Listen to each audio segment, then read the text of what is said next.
Хора, сега е край грани. В 3 часа през нощта.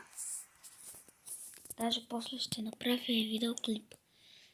Ще ви покажа колко е тъмно при мен. Ако не ми повярвате тук, ще е 3 часа.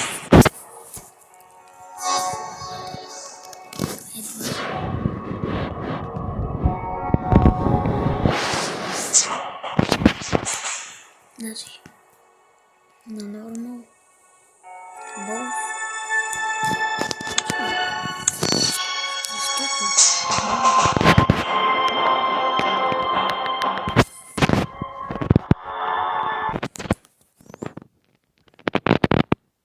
не знам дали се чувам, боли ме гърлото, едва мога да говоря, току-що съм станал.